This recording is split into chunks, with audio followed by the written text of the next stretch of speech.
सबसे पहले क्या बोला है, meaning and nature of auditing. Pen का कलर थोड़ा चेंज कर लेते हैं, ठीक है।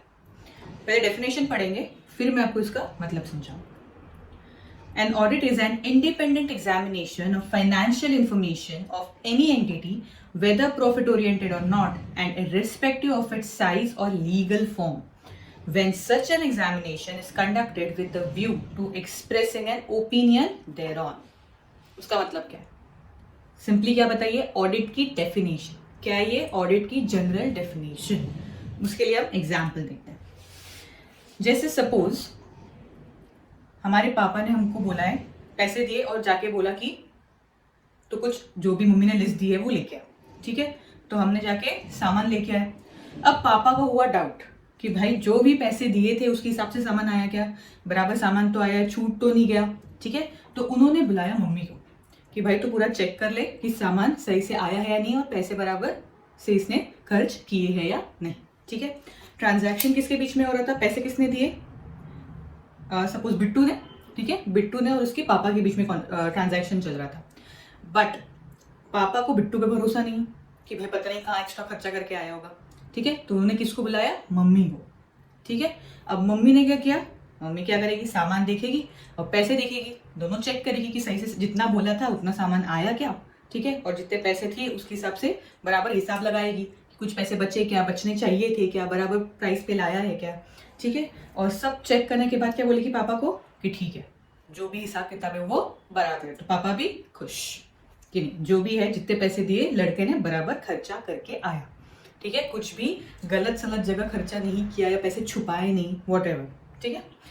तो इसे हम क्या बोलेंगे, इसको बोलते हैं ऑडिट। सिंपल, जो हमारे रोजमर्रा के घर में भी होता रहता है, क्रॉस वेरिफिकेशन, चेकिंग, रीचेकिंग, ये सब हमारे घर में भी होता रहता है। तो ऑडिट तो हमारे घर में भी चलता रहता है, ठीक है। बट यहाँ हम बात कर रहे हैं कंपनी की। किसकी बात कर रहे हैं हम, कंपनी की। अब कंपनी चलाने के लिए लगता है बहुत सारा पैसा, ठीक है, कोई फ्री में नहीं चलती, ठीक है। कंपनी चलाने के लिए बहुत पैसा लगता है। ये बहुत पैसा देता कौन है, ये बहुत पैसा देता है ग्रुप ऑफ पीपल्स, ठीक है। अब जैसे रिलायंस है, सिर्फ अंबानी का पैसा लगाया क्या उसमें, नहीं, हम जैसे जनरल लोगों का जो उनके शेयर्स खरीदते हैं उनका भी पैसा उस कंपनी में लगा हुआ है, ठीक है, जिसको क्या बोलते हैं, ओनर्स, ठीक है। बट अगर इतने सारे लोग, जैसे सपोज इतने सारे लोग पैसा देते हैं तो हर कोई जाके मैनेज कर सकता है क्या, आप हम जाके, हमने भी शेयर्स खरीदे रिलायंस के, बट हम जाके ऑपरेशन संभाल सकते हैं, कंपनी चला सकते हैं, डिसीजंस ले सकते हैं, नहीं। सारा कंपनी का मैनेजमेंट कोई जो भी ओनर्स रहते हैं वो नहीं कर सकते, ठीक है। अगर एक ही, जैसे प्रोप्राइटरी, एक ही चीज, एक ही शॉप है, एक ही मालिक है, ठीक है, तो वही पैसा लगाएगा, वही मैनेज करेगा, उस केस में होता है। बट जब बड़ी कंपनी होती है तो उसमें पैसा कोई और देता है और मैनेज करने के लिए कोई और, किसी और को सिलेक्ट करता है, मैनेज करने के लिए किसी और छोटे से ग्रुप ऑफ पीपल को चूज करता है, जो फाइनेंस में, प्रोडक्शन में, जो भी बिजनेस के एस्पेक्ट्स होते हैं उसमें एक्सपर्ट होते हैं, ठीक है। तो उनको सिलेक्ट किया जाता है ताकि वो, या उनको अपॉइंट किया जाता है थ्रू ओनर्स, ताकि कंपनी ऑपरेट हो सके, कंपनी के डे टू डे ट्रांजैक्शन हो सके, ठीक है। उनको क्या बोलते हैं हम, मैनेजमेंट। तो आई होप मैनेजमेंट और ओनरशिप का फर्क हमें पता है कि ओनर्स कंपनी में पैसा लगाते हैं, ठीक है, और जो मैनेजमेंट होती है वो कंपनी मैनेज करती है, वो काम करती है, वो प्रॉफिट्स देखती है, प्रोडक्ट सेल करती है, सैलरीज देती है, ठीक है, प्रोडक्ट बनाती है। तो ये सब कुछ कौन देखता है, मैनेजमेंट देखती है, ठीक है। बट सबसे बड़ी चीज इसमें क्या है, इसमें प्रॉब्लम क्या है, ये तो सब समझ में आ गया। प्रॉब्लम ये है कि पैसा किसी और का लगा हुआ है।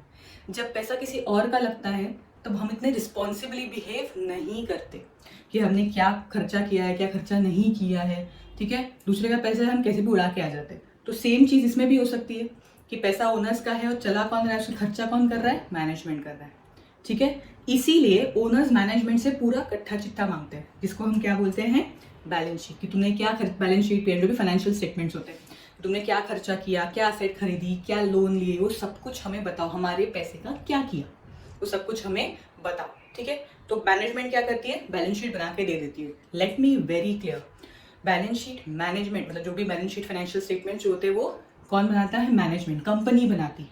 और उसका जो भी अब आगे क्या करते हैं वो हम देखेंगे, ठीक है। तो मैनेजमेंट क्या बोलता है कि मैंने ये खर्चा किया है, ये हमने सेल्स किए हैं, इतना हमने एसेट खरीदा, व्हाटएवर, ठीक है, पूरा उनको हिसाब देता है। बट मैनेजमेंट क्या बोलता है, जैसे ऊपर की केस में हुआ कि बिट्टू ने ही पैसे खर्चे किए थे, बिट्टू को पैसे मिले थे, तो वो कुछ भी मैनिपुलेटिव बोल सकता है, ठीक ठीक है, तुम उसको कुछ भी नहीं बोल सकते, चेक कहाँ से करोगे, ठीक है। तो उन्होंने क्या बोला, मम्मी को बोला कि भाई तूने क्या सामान बोला था, तुझे सारे रेट्स पता है, तू चेक वेरीफाई कर ले। उसी तरह ओनर्स भी चाहती है कि कोई तीसरा बंदा आए जो सब कुछ चेक करे कि मैनेजमेंट ने जो भी खर्चा किया था वो सही है या नहीं, जो भी वो हमें बता रहे हैं वो सही है या नहीं, हमारे पैसों का सही यूज हो रहा है कि नहीं, ठीक है। तो मैनेजमेंट ने बोला ठीक है, मैं एक बंदा लाता हूँ जो सब कुछ चेक करेगा, ठीक है, और आपको बताएगा कि ये जो भी बैलेंस शीट है, जो भी फाइनेंशियल स्टेटमेंट है, जो भी हमने खर्चा किया है, सब कुछ सही किया है या नहीं, ठीक है। अब ये भी सही है, ठीक है। अब ऊपर क्या हुआ, मम्मी थी, मम्मी तो अपने बच्चे को संभालेगी ना, कुछ भी गलत भी कर लिया होगा तो, ठीक है, क्योंकि वहाँ पे प्यार है, वहाँ पे कनेक्शन है, ठीक है। तो उस केस में क्या होगा, मम्मी पे पूरा भरोसा नहीं किया जा सकता। उसी तरह मैनेजमेंट ने एक पर्सन तो ला लिया, बट वो पर्सन मैनेजमेंट के किसी एक बंदे का क्या निकला, ब्रदर निकला। तो ओनर ने क्या बोला, नहीं नहीं ये नहीं चलेगा, वो तो तेरे हिसाब से ही बोलेगा, जो तुम बोलोगे वही करेगा, तुम्हारा रिलेटिव है, तो ये बंदा हमको नहीं होना, ठीक है। मैनेजमेंट ने बोला ठीक है, और एक बंदे को लेके आए, ठीक है, उसको बोले ये चेक करेगा, चलेगा। ओनर बोले नहीं, ये तो बिल्कुल भी नहीं। क्यों? क्योंकि इसके ऊपर तुम प्रेशर डाल सकते हो। किस बात का प्रेशर? किस बात का प्रेशर? क्योंकि इसने कंपनी से लोन लेके रखा है, तुम उसे घूस दे सकते हो कि भाई तू हमारा काम कर दे या हमारी गलतियां मत दिखा ओनर्स को, हम तेरा लोन माफ कर देते हैं, ठीक है। तो इस केस में क्या बोलते हैं ओनर, नहीं ये भी नहीं होना, ये भी सही डिसीजन नहीं देगा, गलत को गलत, सही को सही नहीं बोलेगा, ठीक है। तो मैनेजमेंट क्या बोलता है, हे भगवान अब कौन चाहिए तुमको, ये भी नहीं वो भी नहीं। तो ओनर्स क्या बोलते हैं कि हमें ऐसा पर्सन चाहिए जो किसी के भी इन्फ्लुएंस में नहीं है, किसी के भी प्रेशर में नहीं है, मतलब किसी भी चीज से वो कंपनी से कनेक्टेड नहीं है, ठीक है। वो अनबायस्ड जो भी चेक करेगा, अनबायस्डली चेक करेगा, अनबायस्ड होके चेक करेगा, ठीक है। कोई भी तुम्हारे इन्फ्लुएंस में नहीं आएगा या तुम्हारे बोलने पे डिसीजन चेंज नहीं करेगा, जो सच है वो सच बोलेगा, जो झूठ है वो उसको वो एक्सेप्ट नहीं करेगा, ठीक है। तो ऐसे बंदे से हमको ये सब कुछ चेक कराना है, ठीक है। तो कौन से बंदे से चेक कराना है, जिसके ऊपर कोई भी इन्फ्लुएंस नहीं है, ठीक है, और कोई भी प्रेशर नहीं है, जिससे वो जो मैनेजमेंट है वो उस पर्सन को मैनिपुलेट नहीं कर सकते, ठीक है। तो ऐसे बंदे से ओनर्स क्या करेंगे, बैलेंस शीट वेरीफाई कराएंगे, ठीक है। इस वेरिफिकेशन को ही, इस चेक करने को ही क्या बोलते हैं, इंडिपेंडेंट एग्जामिनेशन। आगे हम जब डेफिनेशन फिर से पढ़ूंगी तो आपको कनेक्शन समझ में आएगा। इंडिपेंडेंट एग्जामिनेशन क्यों बोला गया है, क्योंकि ये एग्जामिनेशन, ये जो चेक कर रहे हैं बैलेंस शीट या फाइनेंशियल स्टेटमेंट्स, वो ऐसा बंदा कर रहा है जो अनबायस्ड होके चेक करेगा, कोई किसी भी इन्फ्लुएंस में नहीं आएगा, किसी के भी प्रेशर में, किसी के भी मैनिपुलेशन में नहीं आएगा। दैट इज वाई ये चेक, इस चेक को, इस एग्जामिनेशन को, इस वेरिफिकेशन को क्या बोलते हैं, इंडिपेंडेंट एग्जामिनेशन, ठीक है। और हमारा पूरा मुद्दा इस इंडिपेंडेंट एग्जामिनेशन का ही है कि इंडिपेंडेंट एग्जामिनेशन का मतलब क्या होता है, क्योंकि डेफिनेशन में वही एक मेन वर्ड है, ठीक है। अब इंडिपेंडेंट एग्जामिनेशन तो कर दिया, अब एग्जामिनेशन करके क्या घर चले जाएगा, हाँ ठीक है मैंने तो चेक कर लिया, मैं घर जा रहा हूँ। अरे क्यों करना है एग्जामिनेशन, क्यों इतना सब अपन प्रोसीजर क्यों कर रहे हैं, उसको क्यों बुला रहे हैं, उसको इतना काम क्यों करा रहे हैं, क्यों करा रहे हैं, ताकि वो हमें बताए कि जो भी बैलेंस शीट या जो भी फाइनेंशियल स्टेटमेंट बने हैं वो सही है या गलत। मतलब क्या कर रहा है वो, ओपिनियन फॉर्म कर रहा है। क्या कर रहा है, ओपिनियन फॉर्म कर रहा है कि जो भी फाइनेंशियल स्टेटमेंट्स बने हैं वो सही है या गलत है, कुछ भी मैनिपुलेटिव उसमें नहीं है, कुछ भी गलत स्टेटमेंट्स नहीं है, ये मैं चेक कर चुका हूँ और ये मैं आपको बता रहा हूँ। तो क्या कर रहा है वो, ओपिनियन फॉर्म कर रहा है। तो ये एग्जामिनेशन क्यों होता है, वेरिफिकेशन क्यों होता है, ताकि ये ओपिनियन फॉर्म हो सके। क्लियर? चलो डेफिनेशन पे चलते हैं। क्या लिखा है, इंडिपेंडेंट एग्जामिनेशन हो गया, मतलब know influence, no pressure.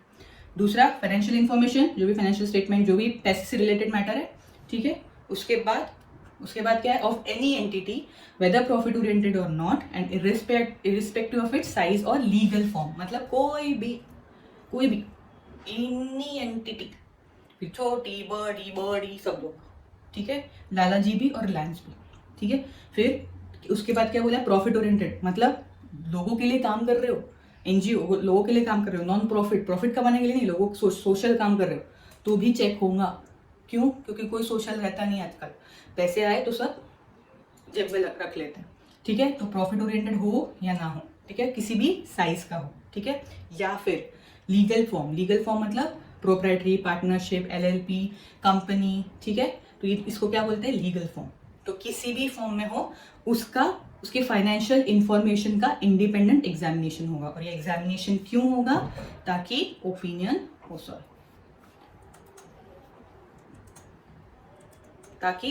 Form हो सके।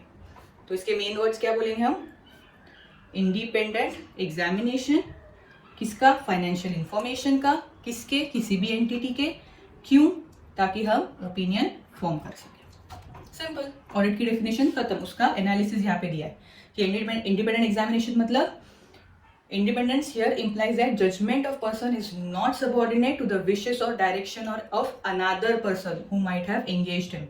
The auditor should be independent of entity whose financial statements are subject to audit so that he can form an opinion without